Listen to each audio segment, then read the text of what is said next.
Hi everyone, it's Jimmy. Today I'm going to be talking about Winterstick Snowboards. This was a brand that was around in the early days of snowboarding, and it's a brand that a lot of people don't know about. It's almost like a forgotten brand, but Winterstick played such a huge role in snowboard history, and I thought you should know more about them. So a lot of the modern boards that you see today take a lot of features from this board and the board that you see right above me right here.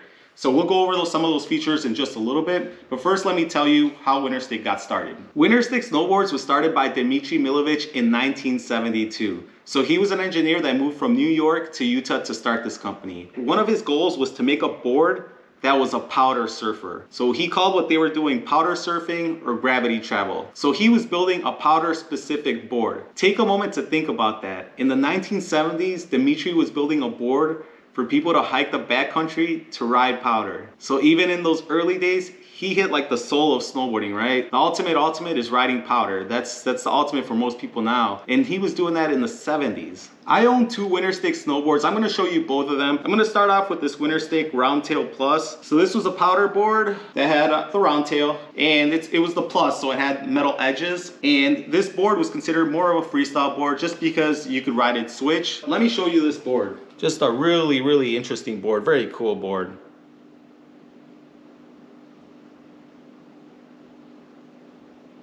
So these boards were mid-80s boards.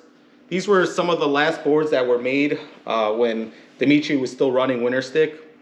And look at the base on this, super beautiful.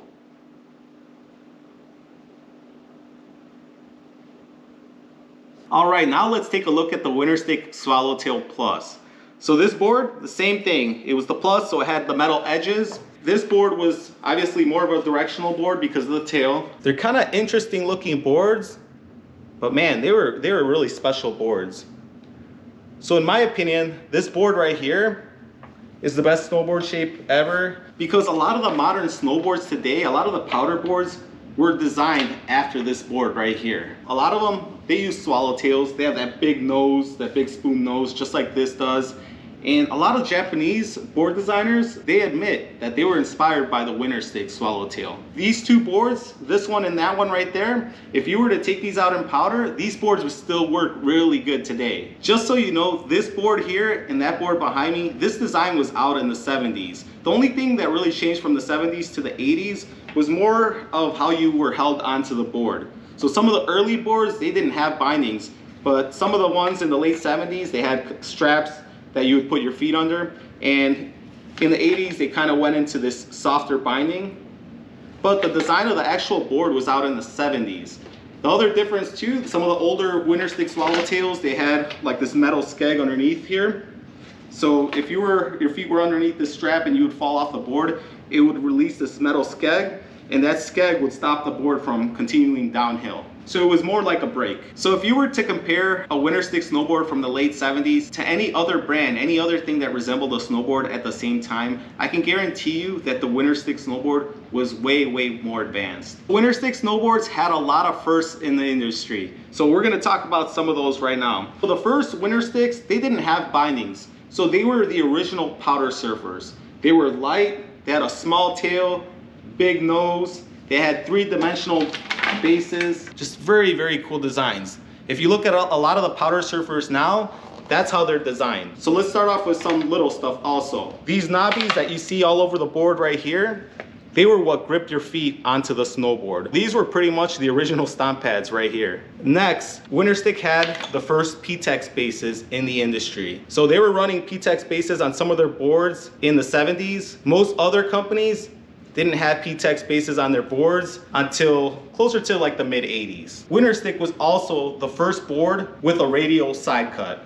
Another first for Winterstick is that they were the first ones to use metal edges. So I believe around 1976, they removed the metal edges just to make the boards lighter because the metal edges weren't necessary to ride powder. And then they were brought back on the Roundtail Plus and the Swallowtail Plus. So something that is very popular today with a lot of modern snowboards are three-dimensional bases. So Winterstick had three-dimensional bases in the 70s. So let me show you how cool this design is.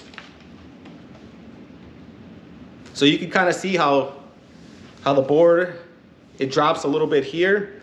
It's kind of got like a spooned out nose here, and then you can kind of see it gets a little more aggressive, the 3D shaping here. So it's a little concave in two areas here, higher in the middle. But yeah, Winterstick was doing that way before anybody in the 70s. What made Winterstick so special, unfortunately, is what brought them down. Dimitrije Milovich and Winterstick, they were just way too ahead of their time. You have to remember at that time, people were just discovering what snowboarding was, and Dimitrije was trying to sell this board that was made for people to hike the backcountry and to ride powder. It was too small of a market, and they weren't making enough money. I feel very fortunate to own these two snowboards here, these two Wintersticks. These boards mean a lot to me, and they mean a lot to the snowboard history. So if you're ever talking with buddies about snowboard history, don't forget to mention the Winterstick Snowboard and Dimitrije Milovich. He definitely deserves more credit. Just remember, the stuff that you see on your modern snowboards today, a lot of them came from this design right here.